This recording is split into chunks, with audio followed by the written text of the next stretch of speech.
ñu wax ci wax yu bëri yu metti li nga xam ne moom pour man moom moo ñuy symboliser ñun waa Sénégal moo tax à chaque fois bu problème amee bu ci issue bu maanaam bu kii lu rafet génne dañ ko war a rafetal dañ ko war a fësal tey on a reçu Ousmane Sonko président Ousmane Sonko bu Pastef ñun ñëpp ay sénégalais lañ dënn yi mën na kii mais bu ñu toogee peut-être que yu bëri li ñu naan peut-être des fois sax réeroo amul ñàkk réeroo moo am mais képp kuy ñëw ci télé bi rek buntu bi ubbeeku na noonu amu fi buñ la ñu bañ a d'accord mais daal may remercier ñëpp quoi di wax que ni vraiment à la fin de la journée cette affaire là comme ni ko gars yi waxee man je persiste et je signe parce que fu 13 nit génnee àdduna fu ay nit ñàkkee seen bakkan dafa war a leer je persiste ma ne bu mbir mi leerul man je suis même prêt à porter plainte man sama bopp parce que moo tax ci lu mel nii ku nekk ku di ciy génne sa kàddu war nga xool bu baax parce que wax dafay des gis nga mbir mi boo ko génnee ci cadre bi mu nekkoon passion dugg si am na mbir yu bëri yoo xam ne peut-être musuñu ko woon xam Sénégal juddu na ci mbir mi donc may ñaan ñëpp ak retenu ñu bañ a engagé dara loo xam ne ça n'a rien à voir avec cette histoire là moi j'aime bien les gens qui se battent pour la démocratie oui parce que une partie de ce combat là amoon na partie combat boo xam ne pour les acquis démocratiques ci dëkk bi ñu dox ko il faut que ñu concéder loolu à des gens parce que quand je vois par exemple Y'en a marre du ma leen ne da ngeen ànd ak Ousmane Sonko non je considère que dans cette histoire là vous avez vu benn problème boo xam ne dafa peut-être menacer suñu démocratie ngeen taxaw te loolu il faut ñu nangul ko ñëpp mais dans cette histoire là ak responsabilité ñu bañ ci junj loo xam ne góom boo xam ne day naxaree faj moo tax ñuy ñaan yàlla rek parce que bëri na dem nga Côte d'Ivoire dem nga Rwanda dem nga dëkk yooyu yëpp mu commencé ci dara loo xam ne lu ñàkk solo la nit imaginer risques yi fi nit courir yëpp tey jii nii ñu demoon attaqué RFM wala ñu attaqué kii sànni fi xeer toj boppu nit benn journaliste faatu si wala benn nit faatu si tournure bi mën na changer moo tax yu mel nii su amee ñu am ay kilifa xam nga bu ñu demee ba ku mel ni sëñ Mountakha wax non waxuma sax loolu imaginel su waxee lan moo xew teggin gi ñu koy nettalee lan moo fi xew xam nga doy jéggi na dayo donc benn moment moom laay wax nii dafa am lu fondamental loo xam ne ñun ñii ñëpp dañ ko war a convoquer mooy que quel que soit lu am ñu jël dara li nga xam ne moom moo fondamental te mooy socle bi ñu téye comme société ñu bañ ko réere mbir maintenant nag li Birima wax d'accord naa ko dafa am doo xam ne c'est fondamental loolu mooy richesse bi ce plateau là li si bu doon ñun ñëpp bu ñu ñëwee ku ne wax li nga ci benn boor bi du am sens loolu ne buñ ko nañ ko nangul ñëpp mais ci biir même bu tàngee moo tax même bu affaire nekkee ci digg bi nañu ànd ak tuuti mandu parce que boo seetee ba seet discours yi boo seetee au début vers la fin dafa commencer di changer et moi j'aime bien être constant man dama bëgg bu may wax dara ci njëlbeen ba muy jeex ma garder sama conscience buñ may rey sax parce que damay jàpp ni su may wax dara dama koy wax parce que loolu laa gëm donc je pense que dans cette histoire là nañu situer responsabilité yi il faut que ce truc là mu leer parce que yoon mi ngi ko mais nañ ko bàyyi ak yoon parce que même war ma parce que xam nga dañuy wax que ni ñun dañu fonk jigéen dañu bëgg a def ni même war ma man j'ai pas envie que sama yaay gis benn xale bu am 20 ans toog ci télé bi di wax ay wax yoo xam ne mënuma ko imaginer ça veut dire que pour quelle raison c'est-à-dire que bu ñu nee diw na waat ne musul séq ak man ak diw na waat ne musul ma violer c'est deux choses complètement différentes complètement différentes après tu te dis que lan la nit ñi di seet mais lan moo ko fi jar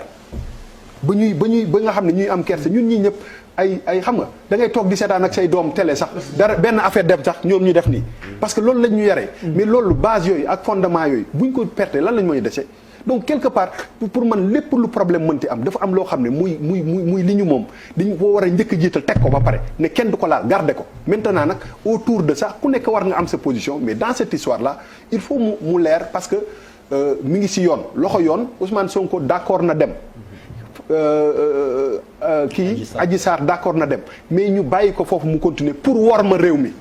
pour worma suñu mag ñi ak suñu worma ñun parce que imaginez ça fait 4 semaines ou 5 semaines à chaque fois nga fekkee woo fekkaanoo nga solu sa yére ba mu set ñëw di wax ji finalement t'as envie de passer à autre chose t'as envie de parler d'autre chose aussi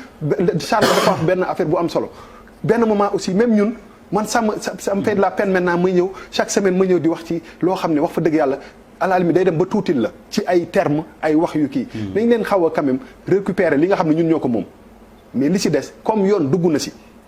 nu mu munti demee que yoon day dox yoon wala dox yoon mi ngi ci loxo yoon nañ leen jox responsabilité boobu mais quand même ñu commencer un peu revenir si li nga xam ne moom mooy fondement yi parce que bu ñu defee nii en tant que peuple tey jii nii bu ñu beneen dëkk attaqué woon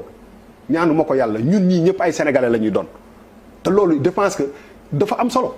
benn passeport bi lañ yor benn carte d'identité bi lañ yor tey jii nii bu Sadio Mané dugalee bi Liverpool mais dañ koy bég parce que sénégalais bi moo nekk te loolu il faut ñu koy convoquer te loolu moom mooy dëggal quoi donc pour ne pas monopoliser la parole vraiment je pense que man foofu laay waxee maintenant warma bi nañ ko def comme affaire bi mi ngi suivre son cours ñi ngi xaar que mu dem jusqu'au bout pour ñu xam situer responsabilité yi ñi nga xam ne ñoom ñoo nekk ci biir mbir mi parce que wax naa ko encore pour tëj xale bu am 20 ans Adji Sarr mii ma gis mënul jaaxal gars yi ci dëgg feeñ xaw ma nu tribunal di demee waaye bu dee taxaw rek jàkkaarloog 10 avocats ñu lay laaj non am avocat yi taxaw kii di wax kii plaider je ne vois pas si ak ni ñu xarañee fii ci réew mi benn xale bu am 20 ans xaw ma fu mu mën a jaar gars yi ba nax leen donc en fait en réalité it's so easy affaire bi dafa yomba régler buñ ko compliquer on n'a pas affaire à benn professeur de mathématiques de science quand tu entends la fille parler man mii su ma doon juge mun naa wax ak moom dinaa ci génne dara parce que am na fu muy toll boo amee 10 avocats yu taxaw nii 10 yu taxaw nii mais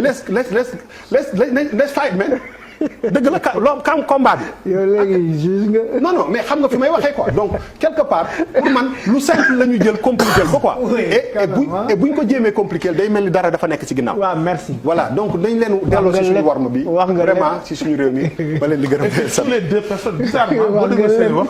merci ñoom deux personnes dañoo respecté ils se respectent ils se respectent. Adji Sarr tu as vu dégg nga mu ni bi ma demee ci juge bi bëggumoon sax lu ko naqari. bëgguma sax jàpp ko damaa bëggoon rek. waaw mais xam nga pour non Sonko si buy wax.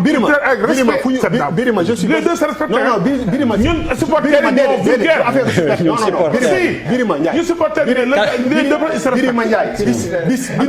Birima Ndiaye je suis désolé je ne suis absolument pas d'accord avec toi bis bi nit jógee ne nit. yaa ma violé fa la respect jeexee waay. waaw loolu dëgg la tukki na bu yàgg. allez Papis Diaw. non je suis d'accord je Papis. je suis d'accord nga baal. non wax nga ma dëgg. waaw. en fait ñaari kii la benn bi déjà damay inscrire ci sénégalais yi nga xamante ni ñu ngi xaar véritablement dans les meilleurs délais possibles ñu xam ne li andi fitna bi Sénégal lan moo ko waral ak njaxtal bi la finalité c'est quoi qu'est-ce qui s'est réellement passé ñu am l'information dama bokk Sénégalais yu koy xaar quoi en tant que citoyen benn mooy c'est par rapport ak contexte bi ak li nga xamante ne xëy na les gens n'en parlent pas beaucoup mais dafa am essence dafa am solo muy la justice dans cette histoire la justice sénégalaise dans cette histoire il y a quelques jours maa ngi wax avant ñu yegg fii avant les émeutes je disais que à quelque chose malheur est bon histoire u Sonko bi ak Adji Sarr ça devrait nous permettre bu ñu si génnee ñu taxawaat xoolaat suñu justice xool comment elle fonctionne quels sont ses tares quelles sont ses forces comment parce que c'est une occasion parce que avant l'histoire daal di am le sujet était récurrent c'est dans la perception que les gens ont de leur justice et tout muy lu doy waar benn bi mooy les gens oublient que ces juges là c'est des Sénégalais ay Sénégalais ñoo nekk ay juges comme yow et ma xam lenn si ñenn seen sentiment ils ont très mal am na si juge ils ont très mal les juges ont très mal malheureusement dañu am obligation de réserve maanaam ñoom seen liggéey mayu leen ñuy wax nii si public nii mooy obligation de réserve maanaam dañuy war am noppi parce que li ñuy gérer moo mel noonu ñu préciser beneen affaire dafa am juriste am juge dafa am juriste am juge du ko jàng droit rek moom mooy juge non. ah Balde juriste la mais. juriste la mais il n'est pas juge. et je suis content de dire devant un juriste. sous son contrôle su ma waxee njombe rek pes ma je te le permets. il y a juriste il y a juge. je rappelle pour que sénégalais yi ñuy nekk sama niveau ñi yorul amuñu benn njàng nekk ci suuf pour ñu comprendre ante le juge c'est d'abord par concours da ngay def concours jongante ñu tànn la si ñi nga def concours yow mi am sa ay lijaasa sa droit nga ñëw ñu dañu lay former comme ni ñuy former journaliste comme ni ñuy former ingénieur dañu lay jàngal tàggat la ñaari atu yàlla yu ñu lay jàngal nooy atte ak droit bokkul lii droit la xam ko la lii atte bi la dafa am lu ñuy atte c'est un métier en fait liggéey la dafa am lu mu àndal lu muy laaj lu muy y a autant de problèmes moo tax ma ne il faut que les gens s'arrêtent un peu on va dans un monde de plus en plus turbulent tous les pays au monde je dépasse le Sénégal partout sur ce globe fépp fu justice amul taxawaay ce sera la catastrophe pour une simple raison benn rek moo tax parce que toutes les confessions sont divergentes ou différentes sa confession bii la kii confession bële la il y a que les notions de nation sur la base d'une justice qui réunit et qui impose à tout un chacun un comportement qui confère à l'individu également sa citoyenneté parce que ci la bokk mooy nga nangu leen affaire du ay gëm-gëm la da nga koy nangu toi tu es mouride tu as la confession mouride da nga gëm Sëriñ Tuubaa parce que c'est une conviction c'est ici or pour la loi c'est une obligation tu adhères à ça mooy projet société bi c'est extrêmement important man damay ñëwaat si li ma ñëwoon avant ñu def émeute bi et je dis que c'est l'occasion ou jamais pour la justice sénégalaise pour les acteurs de la justice également tournant bi bu ñu ko perte c'est-à-dire si affaire Adji Sarr Sonko bi dañuy jaar je ne parle pas de Sonko Adji Sarr mais parce que la vie continue le Sénégal va perdurer nos enfants vont venir donc il faut dépasser un moment Adji Sarr et Sonko pour defar loo xamante d'ici 79 millions ans suñu ay njaboot suñu réew dina teggi suñu 10 te lu 10 loolu du affaire lu leneen lul droit justice bu taxaw c'est ça la vérité et je demande aux juges d'être patients et de porter le combat. alors Balde nga mos ci yow it rek en tant que juriste comme fekke nga waxtaan bi sa gis-gis